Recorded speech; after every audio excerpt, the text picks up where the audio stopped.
Welcome dear students. Discovery classes में HR sir आप लोगों का फिर से हार्दिक अभिनंदन करते हैं, वेलकम करते हैं और स्वागत करते हैं। डियर स्टूडेंट्स, मैंने कहा था आप लोगों को कि अगर आप आधुनिक भारत आपने पढ़ना शुरू किया है, आपके कंसेप्ट क्लियर नहीं हुए हैं, तो आपको ये क्लास देखना ज़रूरी है, क्योंकि हम बात कर रहे हैं फ़िलहाल जो कंसेप्ट क्लियर करने वाले। सिर्फ और सिर्फ कंसेप्ट ही हम लोग याद कर रहे हैं। ये क्लास होने के बाद हम थोड़ा डीपली स्टडी करेंगे। तो आधुनिक भारत की आज की सेकंड क्लास जो हमारी है, उसमें हम बात करेंगे जहांदर शाह के बारे में। जहांदर शाह के बारे में जो एग्जामिनेशन में क्या क्या पर्सन बन सकते हैं, उसकी कहानी किस प्रकार से हम लर्न कर सकते हैं, चर्चा करेंगे, बात करते हैं आप लोगों के साथ। देखिए, पहले हमने पढ़ा कि बहादुर शाह प्रथम जो था उसको शाह बेखबर भी हम कहते हैं। बहादुर शाह प्रथम के 4 पुत्र थे। पहले पुत्र का नाम जहांदर शाह, फिर अजीम उश शान, रफ़ी उश शान और जहां शाह। इस प्रकार 4 पुत्रों के बीच में इनके भी उत्तराधिकार की लड़ाई शुरू होती है। इस उत्तराधिकार की लड़ाई में जहांदर शाह जो है वह जीत जाता है। जहांदर शाह जो है वह जुल्फ़िकार खां की सहायता से यह उत्तराधिकार की लड़ाई जीतता है, और जीतने के बाद जुल्फ़िकार खां को क्या बना देता है बच्चा, ये जहांदर शाह अपना वजीर बना देता है। इतना मैंने आप लोगों को पिछली क्लास में बताया था। अब थोड़ा सा हम चर्चा करते हैं इसकी आगे। देखिए, जहांदर शाह जो है उन्होंने क्या क्या किया। 1712-13 1 साल का इनका कार्यकाल है, और शासनकाल अपन इसको कह सकते हैं। तो क्या क्या खास बातें रही, उन्होंने क्या किया, मिर्ज़ा सवाई की उपाधि दी। बहुत बढ़िया प्रश्न है। मिर्ज़ा सवाई की उपाधि दी है जहांदर शाह ने, किसको, जय सिंह को। जय सिंह आमेर का शासक जय सिंह जो था, उनको मिर्ज़ा सवाई की उपाधि किसने दी, मिर्ज़ा सवाई की उपाधि जय सिंह को किसने दी, जहांदर शाह ने दी। जहांदर शाह ने मिर्ज़ा सवाई की उपाधि जय सिंह को दी, और उनको जय सिंह को मालवा का सूबेदार बना दिया। इसका सूबेदार बनाया। पहला काम, जहाँ संभावनाएं जो इम्पोर्टेंट बनती है उनको मैं क्रम दे रहा हूँ कि आमेर का जो शासक था जय सिंह, उनको मिर्ज़ा सवाई की उपाधि दी और मालवा का सूबेदार बना दिया। उसके बाद राजा अजीत सिंह, राजस्थान से जुड़े हुए हैं दोनों, मारवाड़, जो मारवाड़ के शासक थे राजा अजीत सिंह, उनको गुजरात का सूबेदार बना दिया। ठीक है, एक को मालवा का सूबेदार बनाया, किसको, जय सिंह को, और गुजरात का सूबेदार किसको बनाया, अजीत सिंह को। याद रखना जरूरी है। अजीत सिंह मारवाड़ का शासक था, कहाँ का सूबेदार बना दिया, गुजरात का। और जय सिंह जयपुर का शासक था, कहाँ का सूबेदार बना दिया, मालवा का। जय सिंह को दी मिर्ज़ा सवाई की उपाधि, और अजीत सिंह को दी महाराजा की उपाधि। ये ध्यान में रखना। जुल्फ़िकार खां, आपको पता ही है, जुल्फ़िकार खां को क्या बना दिया बच्चा, वजीर बना दिया। चलो, लेकिन एक और महत्वपूर्ण प्रश्न जो एसएससी, दिल्ली पुलिस, आईएएस में पूछा जाता है कि जहांदर शाह जो था 1 साल का कार्यकाल था, लेकिन उसने मुगल बादशाहों पर एक कलंक ही आरोपित कर दिया। कैसे बच्चा, कि जहांदर शाह जो थे उन्होंने कौन सी गंदी मिसाल स्थापित की थी, जनाना दरबारी। जनाना दरबारी के बारे में हम आप लोगों से एक अलग क्लास लेंगे। उस क्लास में आपको बताएंगे कि जनाना दरबारी की गंदी मिसाल क्या थी। ठीक है, पर अब फिलहाल यहाँ ये ध्यान में रखें कि जहांदर शाह वह मुगल शासक था जिसने जनाना दरबारी नामक गंदी मिसाल कायम की थी, या शुरू की थी, या स्थापित की थी। उसकी एक प्रेमिका थी जिसका नाम था लाल कंवर। ठीक है, लाल कंवर, प्रेमिका लाल कंवर हो तो बादशाह का ध्यान शासन पे रहना बड़ा मुश्किल हो जाता है। ठीक है ना। तो इसका मतलब क्या है, जो जहांदर शाह जो थे वह प्रेम के वशीभूत थे। किसके प्रेम में वशीभूत थे, लाल कंवर के, है ना। उसकी प्रेमिका का क्या नाम था, लाल कंवर था, और उसका जहांदर शाह पर गहरा प्रभाव था। उसका जहांदर शाह पर गहरा प्रभाव था और इसलिए जब शासक का ध्यान अपनी प्रेमिका पर होता है तो प्रशासन पर किसका उसका ध्यान हो नहीं सकता। इसलिए प्रशासन की समस्त जो बागडोर थी, प्रशासन की समस्त बागडोर संभाल रखी थी किसने बच्चा? जो वजीर था उसका जुल्फी वाली कार है, जुल्फिकार खां। जुल्फिकार खान जो थे उन्होंने प्रशासन की पूरी बागडोर अपने हाथ में ले रखी थी, उनके नियंत्रण में थी। ठीक है बच्चा। अब देखिए कुछ आगे और कहानी क्या होती है। महत्वपूर्ण प्रश्न आप लोगों ने देख लिए हैं, फिर मैं बता देता हूँ, वापस एक सेकंड में रिवाइज करवाता हूँ कि जयपुर का जो शासक था, ठीक है, जय सिंह, उनको मिर्जा सवाई की उपाधि दी जहांदर शाह ने, और अजीत सिंह जो मारवाड़ के शासक थे उनको महाराजा की उपाधि दी। आमेर के जो शासक थे जयपुर के, जिसको अपन कहेंगे आमेर के जो शासक थे जय सिंह, उनको मालवा का सूबेदार बना दिया, और अजीत सिंह जो मारवाड़ के शासक थे उनको गुजरात का सूबेदार बना देते हैं, और वजीर जो है वह जुल्फिकार खां को बना देते हैं। उनकी जो प्रेमिका थी लाल कंवर उसका नाम था, उसके प्रेम में वो मग्न थे, जिसको कहेंगे लीन थे, और इसलिए प्रशासन की सारी बागडोर किसके हाथ में थी? जुल्फिकार खां के हाथ में थी। इतनी बात हम रीड कर चुके हैं। अब थोड़ा सा आगे और देखते हैं क्या महत्वपूर्ण प्रश्न बनता है। जुल्फिकार खां ने जागीरों एवं ओहदों के अंधाधुंध बंटवारे पर रोक लगा दी। जब प्रशासन की बागडोर जुल्फिकार खां के नियंत्रण में, वजीर के नियंत्रण में थी, तो जो बादशाह था उसके नियंत्रण में तो सिर्फ उसकी प्रेमिका नहीं, वो भी खुद भी प्रेमिका के नियंत्रण में था, उसके नियंत्रण में कुछ नहीं था बादशाह के, और वजीर ही संभालता था। तो उसने क्या है, ओहदों व जागीरों के अंधाधुंध बंटवारे पर रोक लगा दी, ताकि राज्य की, या जिसको अपन कहेंगे कि प्रशासन की वित्तीय स्थिति को वो संभाल सके। ठीक है बच्चा। अब देखिए इजारा प्रथा, इजारा प्रथा, मुख्य शब्द आ रहे हैं, ध्यान में रखना। इजारा प्रथा कौन सी प्रथा थी? इजारा प्रथा भू राजस्व की वसूली पर, भू राजस्व को वसूली पर दिए जाने की प्रथा थी इजारा प्रथा। मतलब भूमि से जो टैक्स या लगान जो लिया जाता था उसको रिकवरी करने वाले, जैसे एजेंट आते हैं ना लोन की रिकवरी करने वाले, वैसे वसूली करने वाले वहाँ पर जाते थे, उनको नियुक्त कर देता था। इससे क्या हुआ कि भाई किसानों का शोषण बढ़ गया, वो वसूली करने लगे, भाई अब दे भैया, हमारे को तो लगान दे, राजा मंगा रहा है, बादशाह मंगा रहा है, अगर नहीं देगा तो तेरे को बादशाह के पास पकड़ करके ले जाएंगे। ठीक है, तो इसका मतलब क्या है, उस समय जो इजारा प्रथा थी उसको उसने बढ़ावा दिया। किसने? भाई शासन किसके हाथ में था? जुल्फिकार खां। तो भू राजस्व को वसूली पर दिए जाने की प्रथा को बढ़ाया, इसने बढ़ावा दिया, जिससे कृषक वर्ग पर अत्याचारों में वृद्धि हो गई। ये स्वाभाविक है, जो भी चीज़ रिकवरी वालों को देते हैं तो इसमें क्या है, अत्याचार बढ़ते हैं, शोषण बढ़ता है। नेक्स्ट, जहांदर शाह की मृत्यु।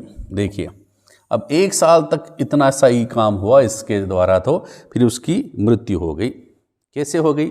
यहाँ तो मृत्यु होती नहीं है, यहाँ पर तो हत्या होती है।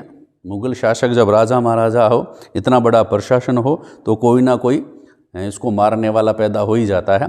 कोई ना कोई आत्मघाती व्यक्ति, जिसको कहते हैं सुसाइड पर्सन, वह वहाँ जन्म ले ही लेता है। क्योंकि इनका भी काम भाइयों को मार करके ये शासक बने हैं ना, तो इसका मतलब इनको भी कोई मारने वाला जन्म ले ही लेता है। तो इसी प्रकार ऐसा ही हुआ। अजीम उश शान, मतलब अजीम उश शान कौन था भाई? इसका भाई था। किसका? अजीम उश शान जहांदर शाह का भाई था, और उसके भाई अजीम उश शान को जहांदर शाह ने तो मार दिया था भाई जुल्फिकार खां की सहायता से। तो भैया मार दिया था, तो उसका पुत्र तो उसको देख ही रहा होगा। पुत्र ने उसको देखा भाई, अपने बाप को, उसने अपने पापा को, या अपने जो भी है क्या कहते हैं उनको मार दिया है, तो फिर ये भी उसको मारने की सोच ही लेते हैं भैया। ठीक है, तो सोच लिया। अजीम उश शान के पुत्र फर्रुख सियर ने इनको क्या किया भैया? मार दिया। लेकिन फर्रुख सियर भी अकेला तो नहीं मार सकता था, शासक तो था, किसी ना किसी की सहायता ली होगी।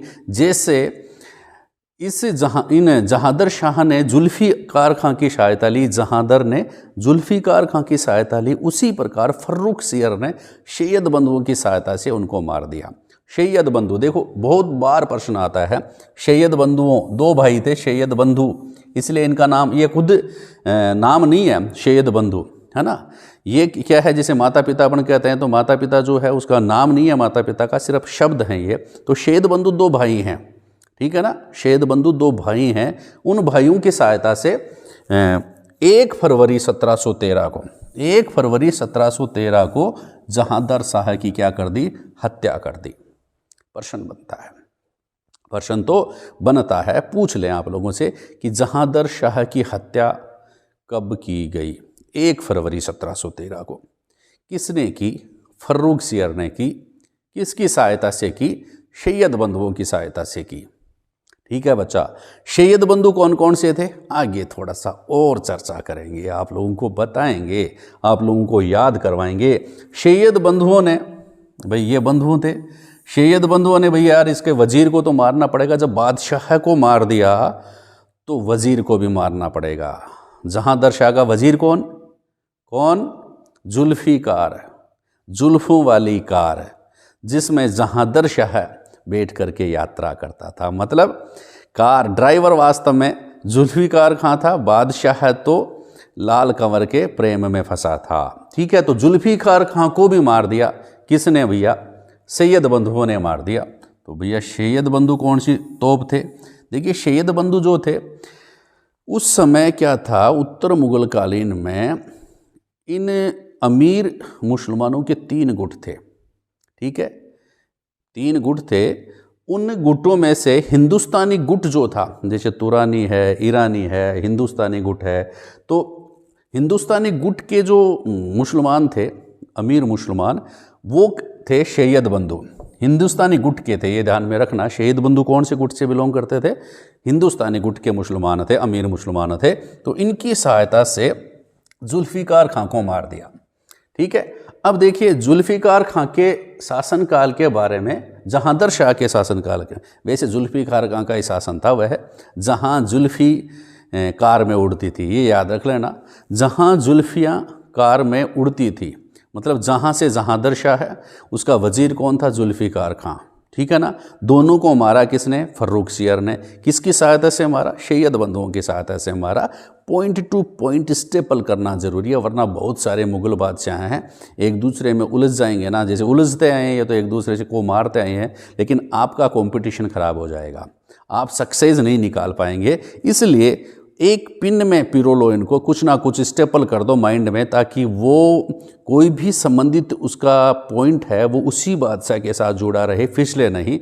जहांदर शाह को जोड़ दो जुल्फियों से, जुल्फिकार खां, ठीक है ना, याद हो जाएगा।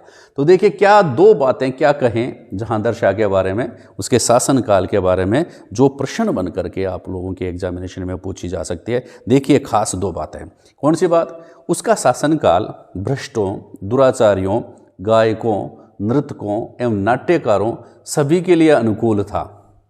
देखिए भ्रष्ट व्यक्ति थे वो, उसके शासनकाल, उनका शासनकाल था जहांदर शाह का, उसके लिए अनुकूल था। भ्रष्टाचार आराम से चरम पर था। गायकों, है ना, नृत्य गाय के जो आजकल जिनको फैशन माना जाता है, उस समय क्या कि जनाना दरबारी वहाँ पर उसने मिसाल, गंदी मिसाल स्थापित की थी, तो नाचना गाना, अय्याशी फैयासी ये सब इसमें चलता था। तो गायकों, नृतकों, नाटककार सभी के लिए यह अनुकूल था।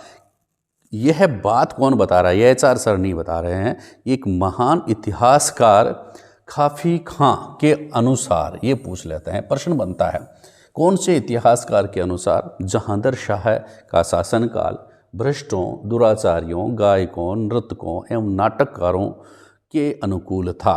तो क्या बताएंगे, काफी खां। ठीक है बच्चा। दूसरी खास बात क्या है, जहांदर शाह ने शासनकाल के बारे में 2 बातें हैं। जहांदर शाह ने मुगल बादशाहों की नैतिकता को दूषित किया। नैतिकता, ठीक है ना, इथिक्स, नैतिकता को उन्होंने क्या किया बच्चा, दूषित किया। कौन सी प्रथा कायम की थी, जनाना दरबारी। ठीक है, तो यह गंदी मिसाल, जिसके कारण मुगल बादशाहों की नैतिकता को इसने दूषित किया। तो खास बात, और जहांदर शाह जो थे निकम्मा, देखो कितना शासनकाल के बारे में 2 बातें हैं, लेकिन खतरनाक बातें हैं। नाम से स्पष्ट है, इनकी बातों को अपन देख रहे हैं तभी उसके बादशाह की छवि अपने दिमाग में आती है कि कैसा बादशाह होगा। देखिए, जहांदर शाह निकम्मा व अनैतिक आचरण वाला था, निकम्मा था, अनैतिक आचरण वाला था। ठीक है, इनके समय में एक अलग बात पॉइंट, जहांदर शाह के समय में क्या हुआ, मराठों को दक्खन में चौथ व सरदेशमुखी वसूल करने का अधिकार मिला। बहुत बढ़िया प्रश्न आता है कि मराठों को दक्खन में चौथ व सरदेशमुखी वसूल करने का अधिकार किसके शासनकाल में मिला, तो दैट इज जहांदर शाह है।